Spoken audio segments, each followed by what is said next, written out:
Excuse me, sir.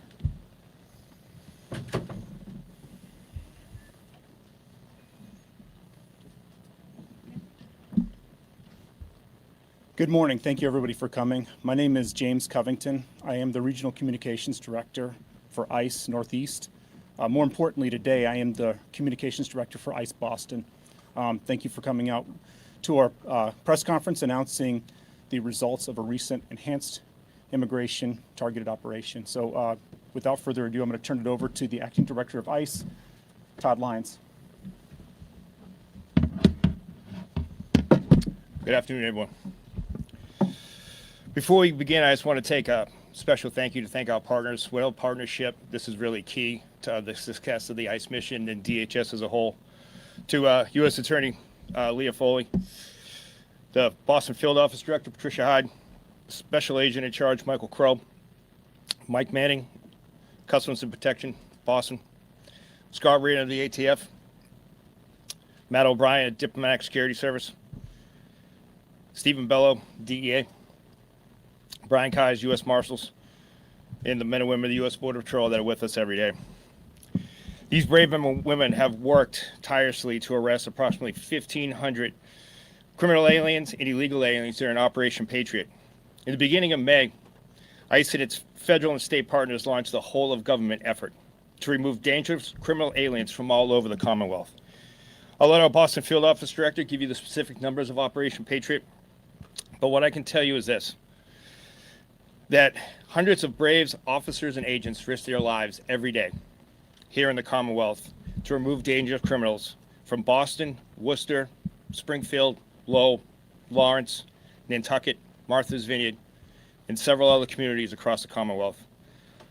Significant amount of the criminal aliens that are arrested by the teams were drug traffickers, sex offenders, murderers, and foreign fugitives trying to evade justice in their home countries.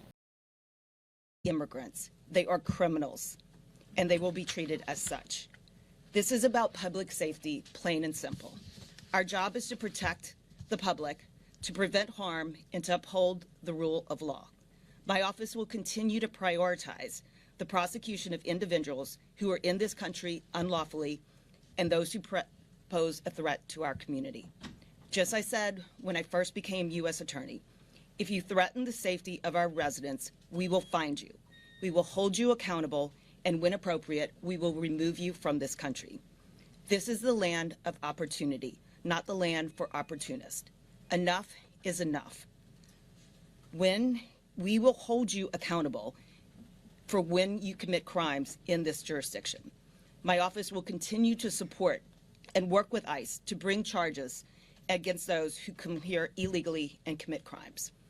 Equally as important, I also want to add that we will not tolerate anyone who impedes or obstructs ICE operations.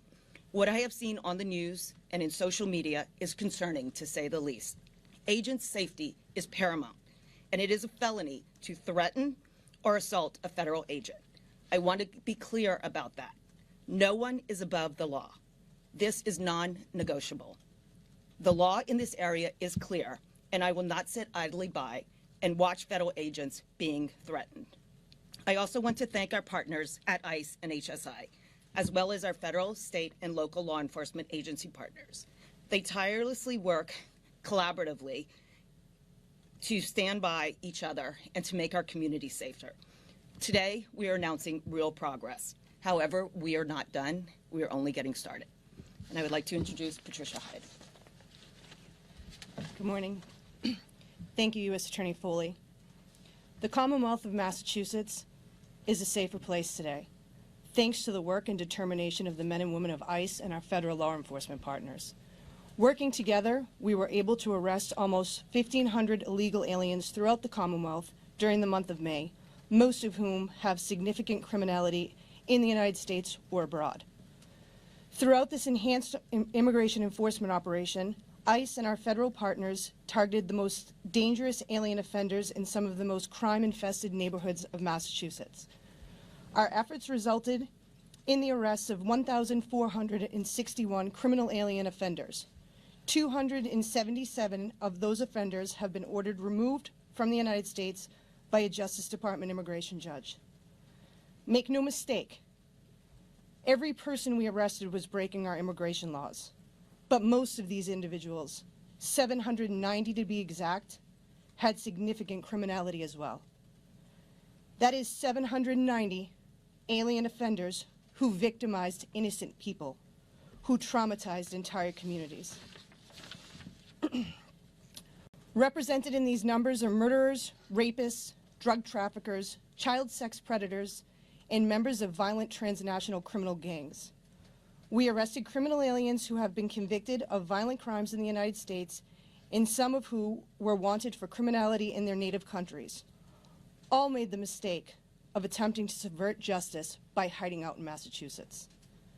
I want to take this opportunity to say to our officers and law enforcement partners, thank you for your professionalism, tenacity, and dedication to duty. To the residents of our Massachusetts communities, today your streets are a little safer. To the victims of these alien offenders, know that today you will not be mistreated by your attackers. To any criminal alien offenders victimizing Massachusetts residents, ICE is not going away. We are coming for you. While removing these individuals is extremely gratifying, we still have a lot of work to do. While we covet a mutually beneficial cooperative relationship with our state and local partners, we will work around them when it becomes necessary to ensure the safety and security of Massachusetts. ICE and our federal law enforcement partners remain committed to protecting our communities and prioritizing the well-being of our public by locating, arresting, and removing criminal alien offenders and making our New England communities a safer place to live. Now, Special Agent in Charge, Homeland Security Investigations. Thank you. Good morning, I think it is. My sincere thanks to Director Lyons, U.S. Attorney Foley, and all of our partners with whom I stand shoulder to shoulder with every day to ensure the safety and security of our communities. ICRO, CBP, U.S. Coast Guard, ATF, DEA, DSS, FBI, U.S. Marshal Service, the IRS, U.S. Attorney's Office, and many others. Today, as we announce the arrest of nearly 1,500 illegal aliens over the last 30 days, I want to reiterate, this is not a victory lap.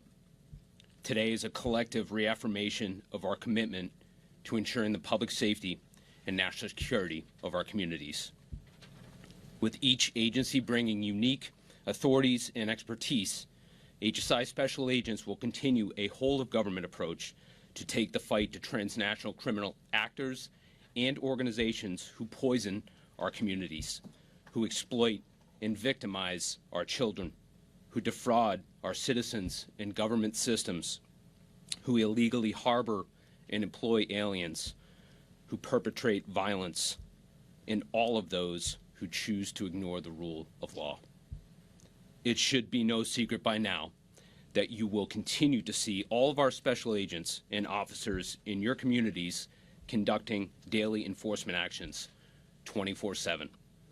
I caution those who try to impede or obstruct operations, or those who dare to threaten or assault our law enforcement officers.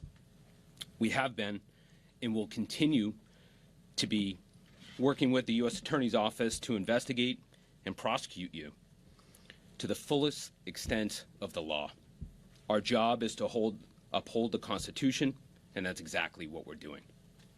I join my colleagues when I share my heartfelt thanks for the work of the frontline officers and agents who put their lives on the line every day in support of this great nation. Thank you. Okay, we'll take some questions. Todd, will you Director Lyons, can you speak to the roughly 50%? We'll get ABC News here. Luke? Two questions. Number one, do you have any update on the Milford teenager that was detained by ICE over the weekend, and where is he? Do you have any status on where that person is, maybe Patricia or out? And then the second question is, the attacker in Colorado overstayed his visa, and according to DHS, is in the U.S. illegally. Do you have any information on the suspect? Was he on law enforcement's radar? And can you tell us more about his immigration status? So I'll take the I'll take Colorado first. So I'll defer to the FBI on that one. It's an active joint terrorism investigation, obviously. Still in the early stages that ICE was able to identify that he had overstayed his visa. While he did have a work authorization permit, it was expired. So with that, I will say that there are millions of individuals like this that we are attempting to locate from the past administration that weren't properly screened that were allowed in. I will tell you that's a huge effort for ICE right now. In regards to this gentleman, I can't give you any intel as far as it's a joint terrorism task force investigation, and more will be coming out, but I'll defer to my partners in the FBI for that one. Director Lyons? Well, wait, what about Marcelo Gomes Silva over the weekend? In regard to Marcelo Gomes, he remains in ICE custody. He was not the target of the investigation, but like we have repeatedly said, sanctuary policies put us in a position to go out into communities and look for people. When jurisdictions don't cooperate with ICE and we don't arrest people in custodial arrests, then we must go out into the community. And when we go out into the community and we find others who are unlawfully here, we are going to arrest them. We've been completely transparent with that. He's 18 years old. He's unlawfully in this country. And unfortunately, we had to go to Milford to look for someone else, and we came across him, and he was arrested. That's where that stands. Were you looking for someone dangerous and violent? Well, I'll take that one. So we're looking for his father. So obviously he's the father of the year because brought his son up here illegally as well. And yes, we had intelligence from a local law enforcement agency. We were looking for the father. And like Field Officer Director Hyde said, they made a traffic stop on that vehicle, which was the father's vehicle. He was driving that vehicle. But like any local law enforcement officer, if you encounter someone that has a warrant, or like I said, is here illegally, we will take action on that. We're doing the job that ICE should have been doing all along, and that we enforce all immigration laws. What's the danger on his father? What is What's the dangerous danger on his about a father? high school junior? He was about to play in the graduation ceremony, play in the band the next day. I guess what is the danger of the 18-year-old to that community? So I'll put it back on you. What about an 18-year-old who's just stopped for a traffic violation by Mass State Police, who's wanted to be a habitual traffic offender on his way to graduation? Would you be asking that same question to the Mass State Police for not arresting him? Like, I didn't say he was dangerous. I said he's in this country illegally, and we're not going to walk away from anybody. So where is he? Is he having due process? Does he have a lawyer? Yeah, well, the whole due process thing, ICE doesn't just scoop people off the street and remove them. Everyone gets due process, and that is what the U.S. Attorney's Office for. It's what the immigration courts are for. They all do that. He will go in front of an immigration judge. He'll have the opportunity to post bond. But again, I'm just going to ask you a question. Boston police stopped an 18-year-old on the way to high school. Are we having this conversation right now? Well, there would be a crime. There would be some evidence that we would... It happens every day. Every day. There are multiple 18-year-olds arrested. But yet, we are focused on this one. And I will say, his dad hasn't turned himself in yet, and his dad knows he's the target of it. So, What's his dad targeted for? What's his dad targeted for? Sorry, the other thoughts? Question. So the governor says Massachusetts is not a sanctuary state, but your teams don't receive assistance when you hit like all these different counties across, not just in Boston, but in these other suburbs and places across the state. So what's your response to the governor on that, and how difficult is it for your teams to not get that assistance? Like when you went to Operation Tidal Wave in Florida, it's a different scenario. You come to Boston, it seems like it's a little bit more difficult. I think it's a matter of semantics, right? We can say we're not a sanctuary state, but when people are arrested for local charges, drug traffickers who are peddling poison in our communities are walking out the door, not turned over to ICE, what does that sound like to all of you? That's sanctuary. When states and local jurisdictions don't cooperate with ICE and they let bad actors walk out into the community, they let child rapists just walk back out, $500 bail, that is sanctuary. So it's fine to say that you're not, but your actions absolutely show something different. I have a That's follow-up for on the that. surge- Reuters, surge can I ask operation. Reuters to ask a question? The U.S. Supreme Court last week halted a ruling out of Boston that had blocked the administration from revoking immigration parole for about 500,000 Venezuelan, Cuban, Haitian, and Nicaraguan migrants. And then a couple weeks earlier, the Supreme Court also allowed the administration to end TPS for thousands of Venezuelans. Could you talk about to the extent ICE is now arresting or detaining people that were covered by those programs, and give us any sense of what the scale of that would look like? Well, in that case, I would refer you over to Citizen Immigration Services. They handle that. ICE is only the enforcement arm of the immigration process. So I can just say that anyone that does no longer has protective status would be in this country legally, and ICE would take an enforcement action. As for the search, tell me more about the search operation here and exactly, what are the officers, where are the officers coming from to try to help in terms of resources? Are these actual ICE agents or officers, or are they being contracted outside of the agency? And also, how do you know that they're properly vetted here to conduct and follow the same laws? So what I can tell you is no one's contracted. All the partners up here are Title VIII immigration designated officers, so every federal agency has a Title VIII authority. So these are federal law enforcement special agents and officers from all over the DHS, DOJ. Like I said, it's a whole of government approach. These aren't any contract individuals. But you can see what the numbers, like I said, we ran an operation before up here. And while they were on targeted operations for criminal aliens that were released, other ones were being released at the same time. 24 hours a day, criminal aliens are being released all over Massachusetts. The only way to account and take these other individuals back into custody was to go ahead and partner with our other DHS partners that are here and DOJ partners to ensure that we have the proper manpower to respond whenever someone's released from custody. Now, on that point, Last question. On that same point, Can you guys offer a few more specifics on the charges? Are you counting illegal reentry as among those 790 people? What's the significant charges versus how many were convicted, and violent versus non-violent crimes for these people? Yes, those include people who had been previously deported, were found back in the Commonwealth, and have been charged again with illegal reentry. So how many were charged for something other than illegal reentry? I don't have that number, but I can tell you, for example, on May 7th, I believe, ICE took a man into custody who had been removed from the country 5 previous times.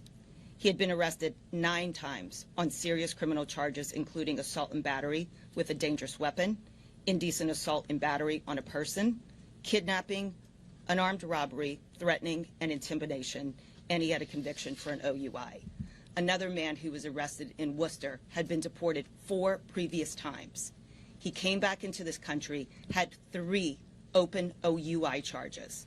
Each time he was arrested for OUI, he was released without notifying ICE so that they could go and pick him up safely and securely and put him back in deportation. It was only after he violated one of the terms of his release for that 3rd OUI that ICE was notified and the detainer was allowed to be executed. wouldn't it be breaking the Thank state you law? very much. That's all the time we have. I'm sorry. He was being charged, he was being held on violations of his release. Why do the agents wear masks? Why they wear masks?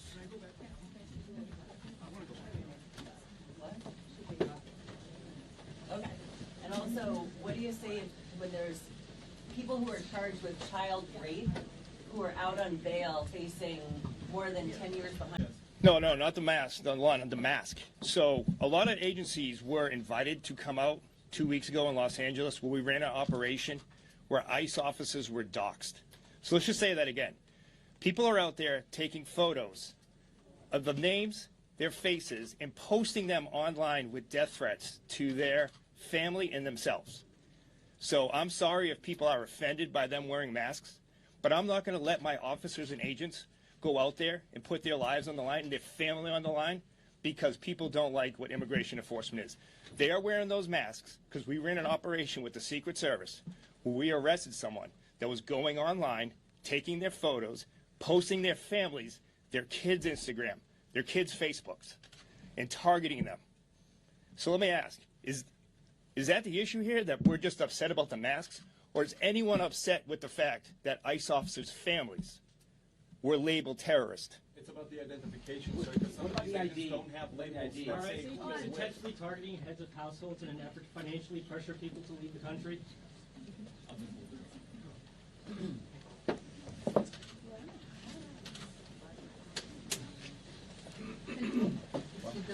Christina, can you give us left to right, like who these people are? Yep.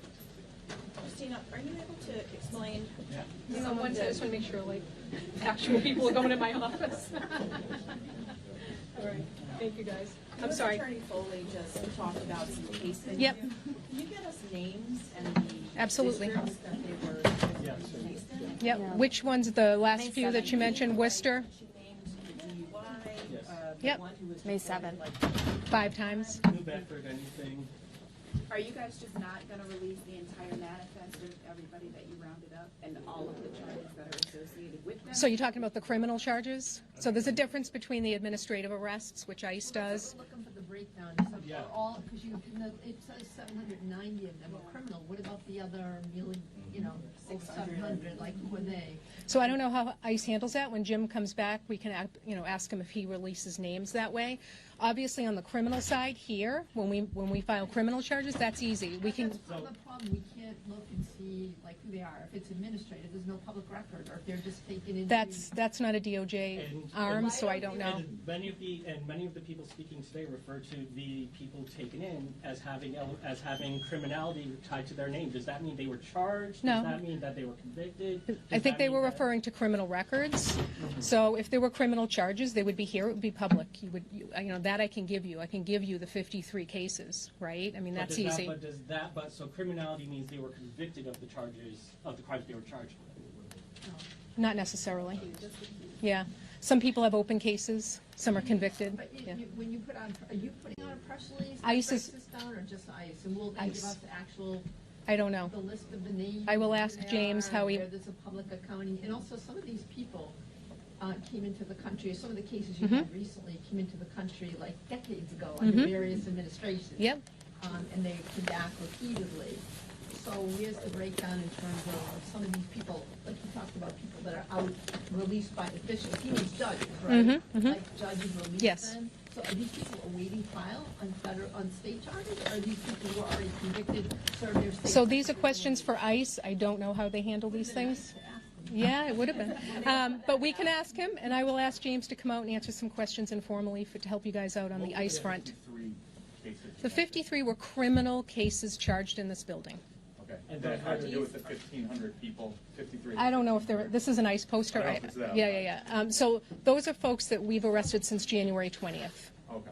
Which is, in this district, a high number, obviously. So I can get you that list. That's public information. And the 277 ordered removed by a judge, will we be able to?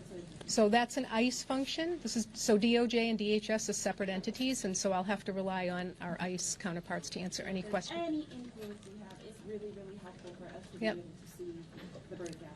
I'll talk to them So about it. of the total 1,500, Yep. how many have federal criminal charges against them? I'll check. I'm not sure if they're lumped in with that number, but I'll check. I know what you're asking. I'll look. So the 53 is all illegal aliens who've been charged with any federal crimes since January? 1326, as we call them, illegal reentry. So those are specifically So reentry charges? the 53 face federal charges, and then do you have, or could they give us an accounting of the state, how many people were facing state charges? And I mean, that would be ICE. Again, that's not my wheelhouse, but I can ask. I'll ask James to come out. federal charges, there's here, right? Yep. You face the charges, Yep. But The state, charges, they let them go? I don't know. Yeah. Anybody else? So the 53, you may have said this, the 53 is a part of the 1,500? I don't know. I don't know if they lumped those in. I just know those are our numbers. And Yeah. those are all illegal reentry, not necessarily extra charges. Correct. Okay. Yeah. So the Milford teenager is one of these 1,500? I'm assuming so. Yeah.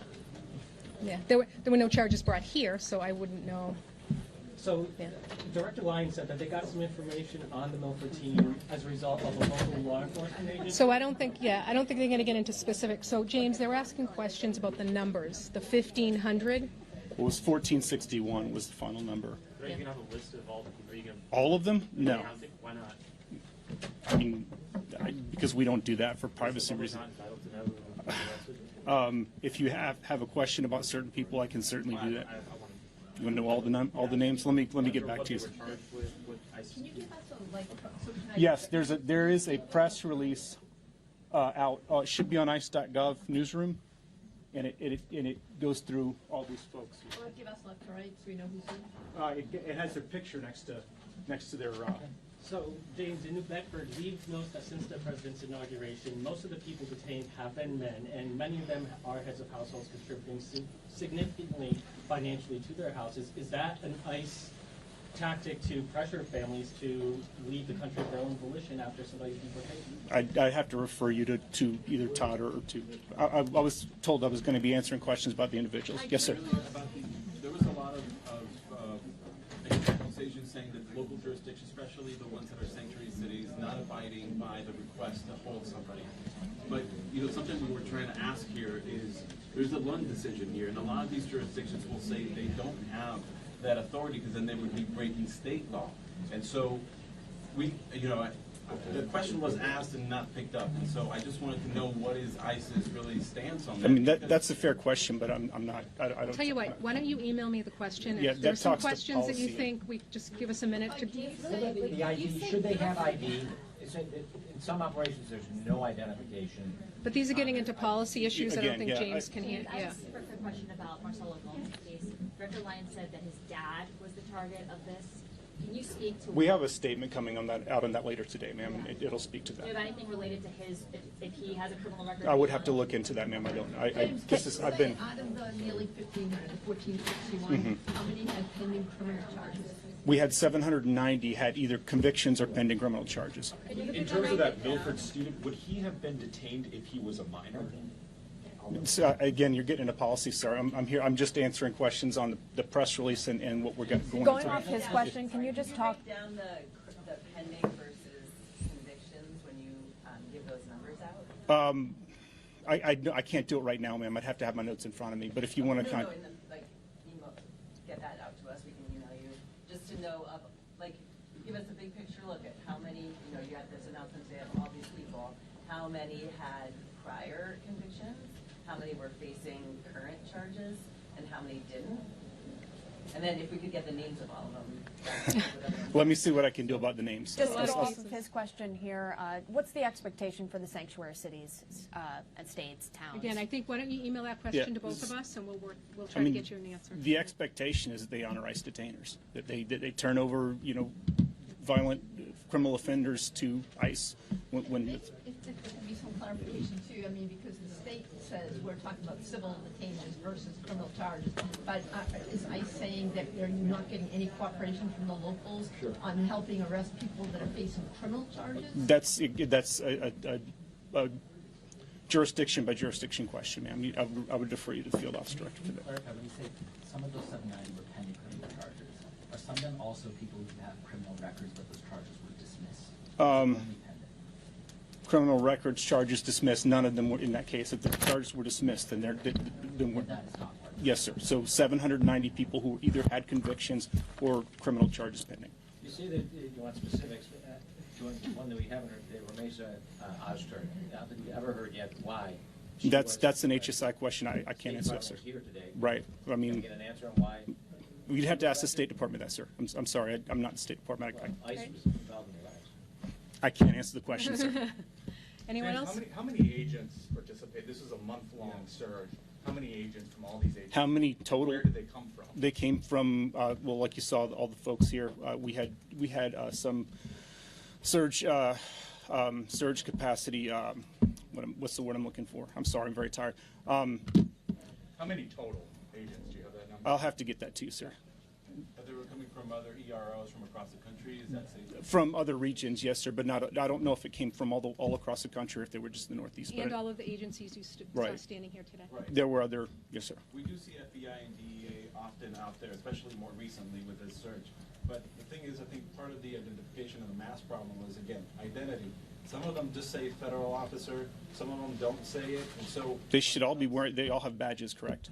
So badges displayed, Not displayed, not wall banners. Several didn't and would not answer. and just had normal clothes on. They had nothing identifying. They're not standardized armored gear. Right. They don't say where they're from, where we're used to local and state police. Mhm. Their names are there. We know who they are immediately. Okay. And you got fake cops in New York, so isn't that dangerous not to have ID? Yeah, absolutely. I mean, it's your point. Yeah, that's what I mean, with that. Yeah. Yeah, some people are just like impersonating sometimes like they are federal agents, but like how do we know that if they are or they're not? Because like very limited Waltham information. was not one person with an idea. We'll take that back for Yeah. sure. All right, guys, we got to get James Thank out you. of here. Appreciate it. Thank you. Excuse me, can I just give you this? Oh, I just want to make sure